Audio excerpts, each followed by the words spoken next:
Hello friends, स्वागत है आपका अपने यूट्यूब चैनल एग्ज़ाम वॉरियर अड्डा में। और फिर मैं हाजिर हूँ आज एक नई वीडियो के साथ। आज मैं लेके आ चुका हूँ आरआरबी एनटीपीसी से रिलेटेड क्वेश्चन, जिनकी एग्ज़ाम डेट आपको पता है आ चुकी है 15 दिसंबर से बता रहे हैं। ठीक है, तो हम उनके लिए आज अपने हिस्ट्री से रिलेटेड क्वेश्चन लेके आए हैं जो बार बार पूछे जाते हैं। यदि आप हमारे चैनल पर नए हैं तो चैनल को सब्सक्राइब करिए और बेल आइकन को दबाएं ताकि आपको आने वाले हर वीडियो का नोटिफिकेशन मिल चुके। तो आज का अपना पहला क्वेश्चन आ रहा है कि खिलजी वंश की स्थापना कब व किसने की। तो खिलजी वंश की स्थापना कब व किसने की थी? तो 13 जून 1920 को किसने की थी? जलालुद्दीन फिरोज खिलजी ने की थी। किसने की? जलालुद्दीन फिरोज खिलजी ने। ठीक है, ये कब आते हैं? ये गुलाम वंश के बाद होते हैं। तो खिलजी वंश कब से कब तक होता है? ठीक है, ये 1320 तक होता है, 1290 से 1320 तक।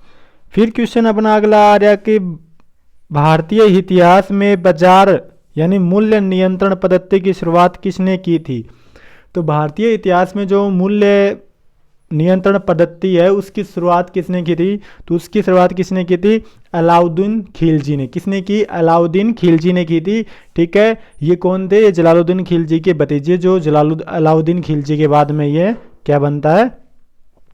मतलब राजा बनता है। और ये राजा बनने से पहले कहाँ का शासक होता है? तो ये कड़ा का। ठीक है, कड़ा का होता है। फिर क्वेश्चन आ रहा है कि अल रुबुनी का पूरा नाम क्या था? तो अल रुबुनी का पूरा नाम क्या है? अबू रेहान मोहम्मद। क्या है? अबू रेहान मोहम्मद है।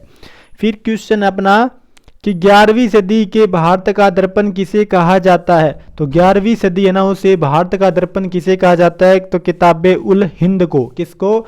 किताबे उल हिंद को कहा जाता है। फिर क्वेश्चन आ रहा है कि अपना दिल्ली सल्तनत के किस शासक ने 27 सेना बनाई? जो दिल्ली सल्तनत है उसके किस शासक, मतलब वो कौन सा शासक था जिसने 27 सेना बनाई? तो कौन? अलाउद्दीन खिलजी ने। ठीक है, किसने? अलाउद्दीन खिलजी ने। ये क्या? नगद वेतन भी देता था। ठीक है, क्या देता? नगद वेतन सेना को देता था। फिर क्वेश्चन आ रहा है कि गुल उखी के उपनाम से जाने वाला शासक कविताएं लिखता था। तो गुल उखी के उपनाम से कौन सा शासक कविताएं लिखता था? कौन था वो? सिकंदर लोदी। गुल उखी के नाम से कौन? सिकंदर लोदी। क्वेश्चन अपना नेक्स्ट क्वेश्चन है, अलाई दरवाजा किसका मुख्य द्वार है? तो अलाई दरवाजा किसका है? कुतुब मीनार का। अलाई दरवाजा किसका मुख्य द्वार है? तो वो कुतुब मीनार का।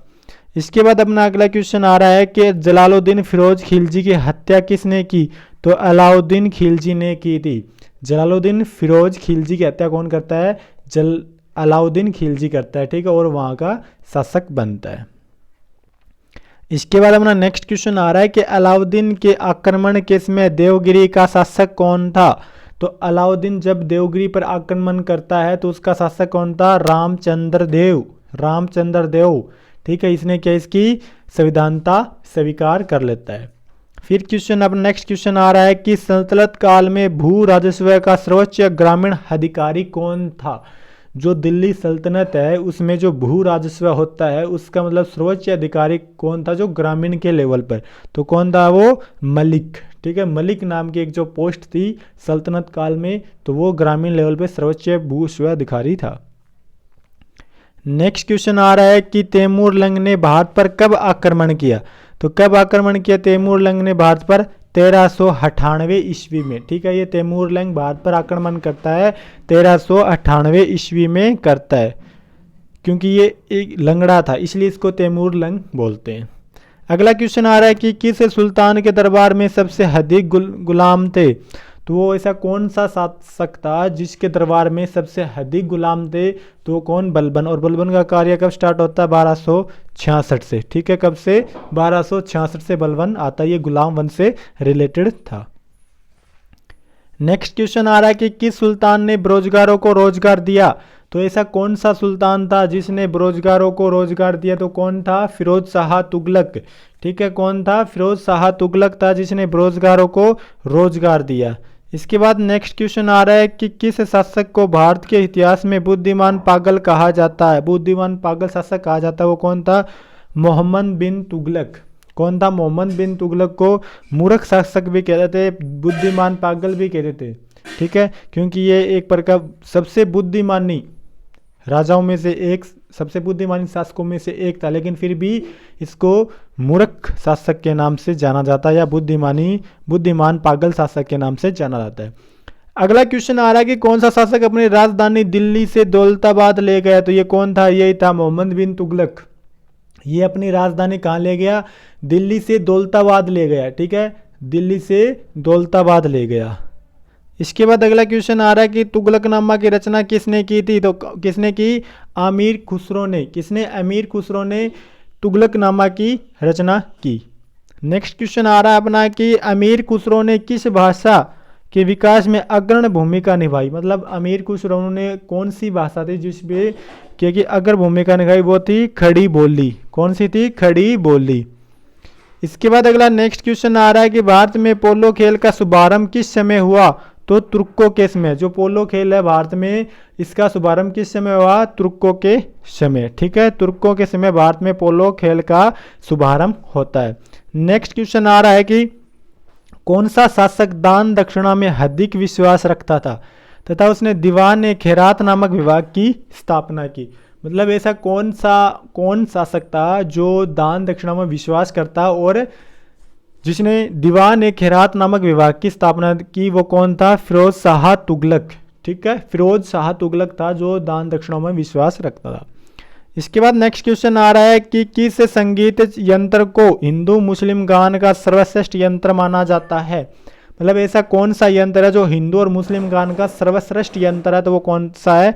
सितार है, ठीक है, कौन सा यंत्र है? सितार। इसके बाद नेक्स्ट क्वेश्चन आ रहा है कि संगीत की हिंदुस्तानी शैली के जन्मदाता कौन है?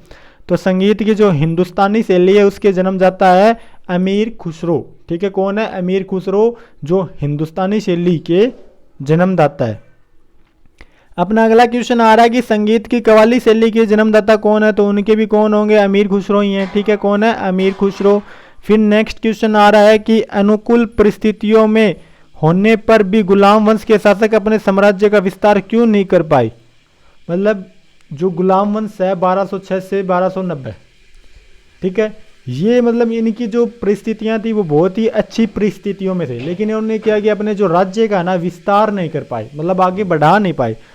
तो क्यों नहीं बढ़ा पाए? मंगोल आक्रमण का भय होने के कारण।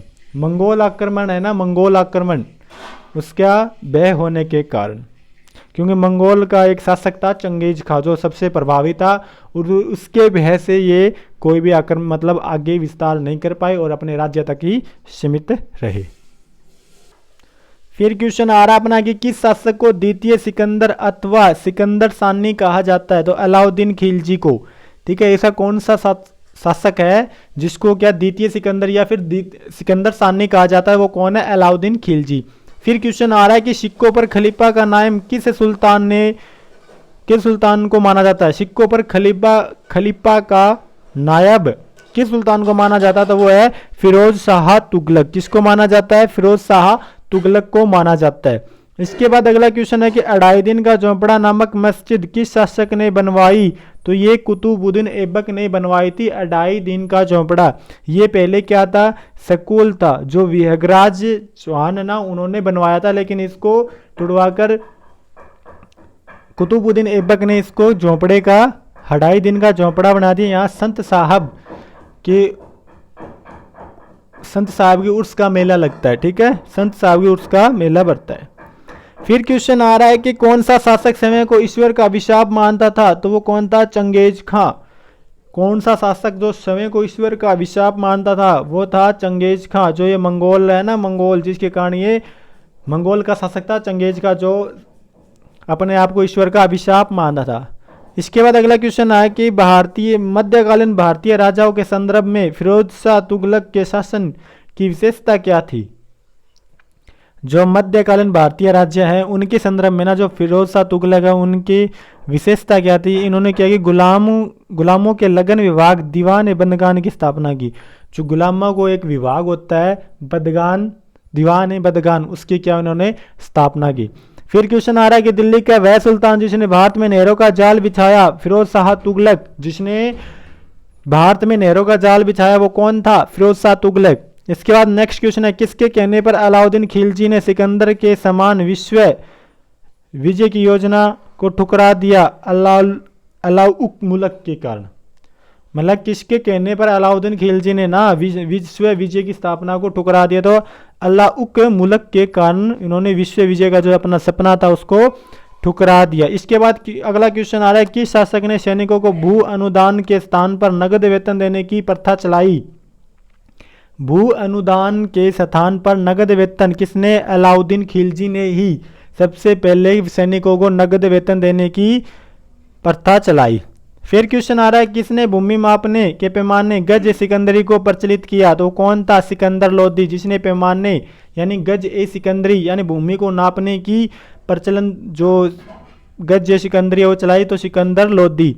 इसके बाद अपना अगला नेक्स्ट क्वेश्चन आ रहा है कि किस मुस्लिम शासक ने सिक्कों पर लक्ष्मी की देवी की आकृति बनवाई? किस मुस्लिम शासक ने सिक्कों पर लक्ष्मी देवी की आकृति बनवाई? मोहम्मद गौरी ने। किसने? मोहम्मद गौरी ने। ठीक है। इसके बाद अपना अगला क्वेश्चन आ रहा है कि अलाउद्दीन खिलजी का राज दरबारी कवि कौन था? तो अमीर खुसरो। अलाउद्दीन खिलजी का राज दरबारी कवि कौन था?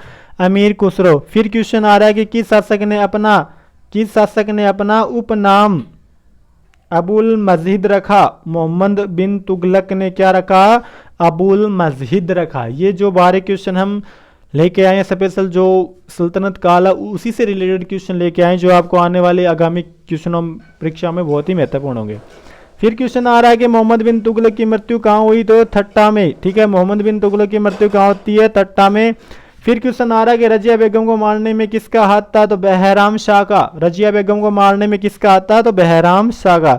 अगला क्वेश्चन आ रहा है कि जवाबित किससे संबंधित है? ये राज्य कानून से संबंधित है। किससे? राज्य कानून से संबंधित है। अगला क्वेश्चन आ रहा है कि अलाउद्दीन के बचपन का नाम क्या था? तो अली गुरसप। क्या नाम था? अली गुरसप। अगला क्वेश्चन आ रहा है, कौन सा शासक बाजार के अंदर घूमकर बाजार का निरीक्षण किया करता था? वो कौन था? अलाउद्दीन खिलजी। वह शासक था जो बाजार के अंदर घूमकर बाजार का निरीक्षण किया करता था। वो कौन था? अलाउद्दीन खिलजी। इसके बाद नेक्स्ट क्वेश्चन आ रहा है कि किस पुस्तक में मोहम्मद बिन तुगलक के शासन की घटनाओं का वर्णन है? तो जो मोहम्मद बिन तुगलक की जो घटना है उनका वर्णन किसमें है? रहला में। किसमें? रहला में। इसके बाद अगला क्वेश्चन आ रहा है कि जलालुद्दीन फिरोज खिलजी सुल्तान बनने से पहले कहाँ का इख्तियार था? तो ये बुलंदशहर का था। ठीक है, कहाँ का था? बुलंदशहर का। जलालुद्दीन फिरोज खिलजी सुल्तान बनने से पहले बुलंदशहर का शासक था। इसके बाद अगला क्वेश्चन आ रहा है कि ब्रह्म समाज की स्थापना कब हुई? तो 1828 में होती है ब्रह्म समाज की स्थापना। ब्रह्म समाज की स्थापना किसके द्वारा और कहाँ की गई? तो कहाँ पे? कोलकाता में। और किसने की? राजा राम मोहन राय ने। 1828 में ब्रह्म समाज की स्थापना होती है कोलकाता में। और किसने की? राजा राम मोहन राय ने की थी। अगला क्वेश्चन निकल कर आ रहा है कि आधुनिक भारत में हिंदू धर्म के सुधार का पहला आंदोलन कौन सा था? तो ब्रह्म समाज। आधुनिक भारत में हिंदू धर्म के सुधार का कौन सा पहला आंदोलन था? तो वो था ब्रह्म समाज। आपने देखा, पहले हमने सल्तनत काल देखा, अब हम थोड़े मिडल इंडिया में चल चुके हैं। इसके बाद अपना अगला क्वेश्चन आ रहा है कि ब्रह्म समाज का विरोधी संगठन कौन सा था जिसने सती प्रथा व अन्य सुधारों का विरोध किया? तो वो था धर्म सभा। ब्रह्म समाज का विरोधी संगठन कौन सा था जिसने सती प्रथा व अन्य सुधारों का विरोध किया? तो वो थी धर्म सभा यानी हिंदू धर्म सभा। फिर आ रहा है धर्म सभा के संस्थापक कौन थे? तो राधाकांत देव। जो धर्म सभा है इसके संस्थापक कौन थे? राधाकांत देव। और सती प्रथा का अंत कब हुआ? तो सती प्रथा का अंत होता है 1829 ईस्वी में सती प्रथा का अंत होता है। अगला क्वेश्चन आ रहा है कि सती प्रथा के अंत में सबसे अधिक प्रयास किसका रहा? तो सती प्रथा के अंत में सबसे ज्यादा प्रयास रहता है राजा मोहन राय का। आर्य समाज की स्थापना कब होती है? 1875 में होती है। और कहाँ पे होती है? मुंबई में होती है। ठीक है, कहाँ पे होती है? मुंबई। और किसने की? स्वामी दयानंद सरस्वती ने। किसने की? स्वामी दयानंद सरस्वती ने की थी। ठीक है, तो आज के लिए इतना ही।